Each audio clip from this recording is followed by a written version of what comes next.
Senate Majority Caucus Chair Senator Ben Taves joined us on Friday afternoon to talk about the negotiations, the DEI bill, and what it takes for them to head home. Senator, thank you for joining me today. Thank you for having me. The Medical Freedom Act, after the governor vetoed the initial bill, why bring back two separate bills? There's now competing bills. I think we're down to one. But why was it so important to the Senate to bring back a medical freedom bill? Yeah, I think that's a good question. What we've seen is over the years, there's been kind of a pent-up desire for some legislation in this space. And there's been some small improvements here and there where we would pass legislation, but I think that there was an appetite for something more comprehensive. And so I think we all saw this as us finally getting that, what our constituents have been asking for so long. And now we finally got it across the finish line. And then the disappointment, obviously, with the veto. So there was a desire to see something come about this year and not push it another year again. What would the bill do? So the bill just would give people the ability to not be forced to have medical interventions. It's like, I think it's one of the most basic values, the most basic rights we have is control of our own bodies and what goes into them. And so this bill would say that people get to choose. They don't have to, they can't be forced to have any medical interventions, and that could cover a lot of different areas. Obviously, vaccines are the hot topic, or have been for a long time, but it would cover a lot of different medical interventions and make sure that people have that freedom that we have as Idahoans. Do you have any concerns that businesses could be held liable should there be an outbreak of, say, tuberculosis or measles in a private business place?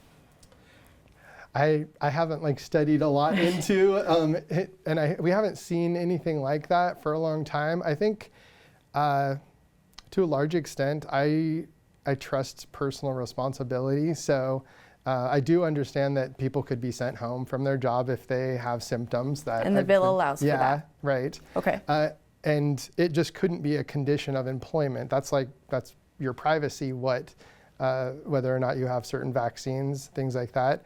But I don't think the employer would be liable. I think that it's personal responsibility for the individual, and they just have to make good decisions. And then, the employee has to make a good decision. Do I go into work today if I'm feeling sick, or if there's an outbreak? They have to make that decision.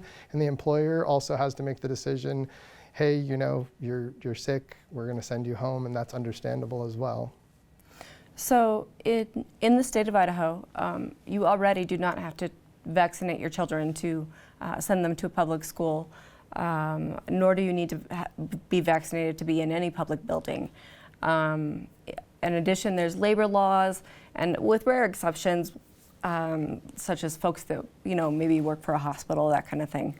What does this add that wasn't there before? Sure. So actually, my understanding of the current law, the status quo, is that students are required to be vaccinated to go to schools, to go to our public schools. And the only way you cannot be vaccinated is if you fill out an exemption form. So the status quo, that's the status quo. I don't actually think that would change based on this legislation. I think there's still exemption forms would be required. But so I don't think it would change a lot in that area. In fact, that's what the veto was partially pointing to, is what's going on in public schools. Can you send a student home if they look sick? So I think there's a desire to make that fix if that was an issue. And so that's what the House bill did, was it kind of took the publicly stated desire of the governor and said, we'll make sure that kids can get sent home if they're sick, and that's not a problem. And the Senate bill went into a little bit more detail, and I think there was more discussion. Actually, I know there was more discussions between the sponsor and the governor's office, and addressing maybe even more areas like daycares and things like that.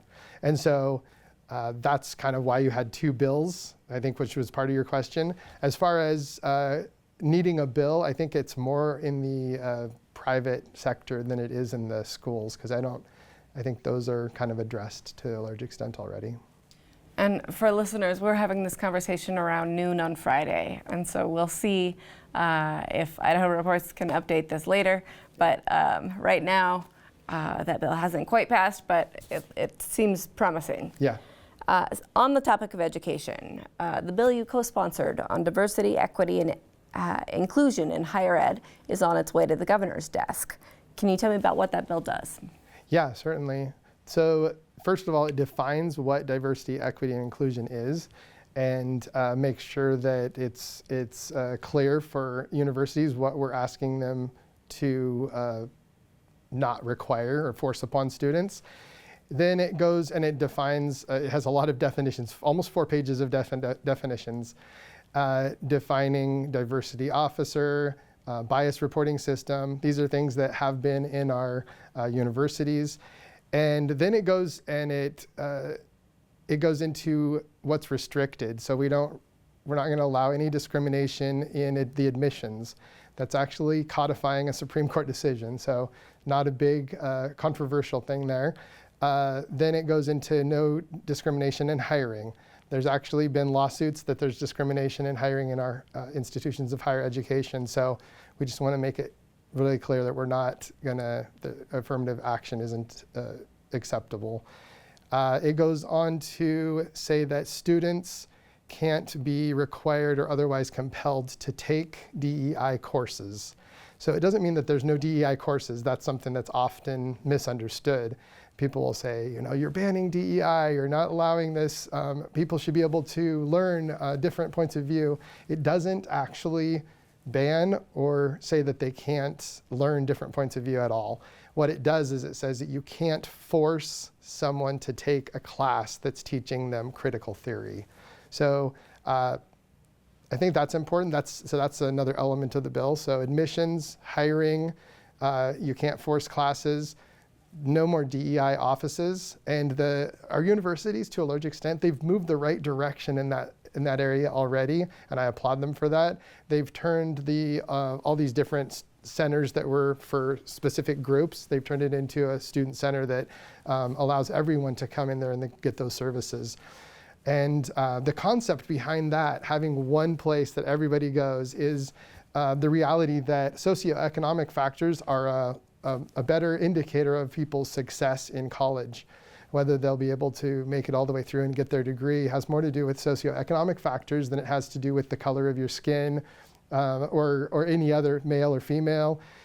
So making it so that everyone has access to those services is really important, and I think that that's part of the core of what we're trying to accomplish with this legislation.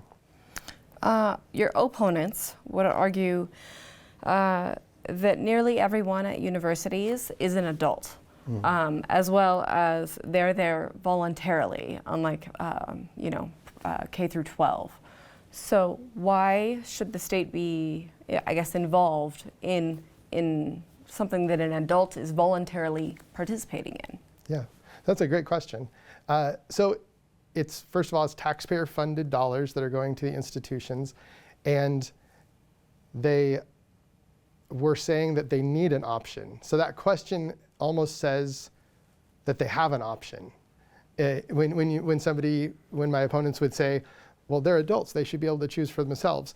I agree, and that's what I'm actually trying to accomplish. So the legislation says that you could have 5 DEI courses to satisfy 1 degree requirement. You just have to have at least one option that's not DEI related. And I'd hope that that's not the case, that people would just have a variety of options. But the concern is that we're forcing these things on adults with taxpayer money. And so this bill simply says you can't force it on the adults. Okay. Yeah. Senator Ben Taves, I really appreciate your time. Yeah, thank you.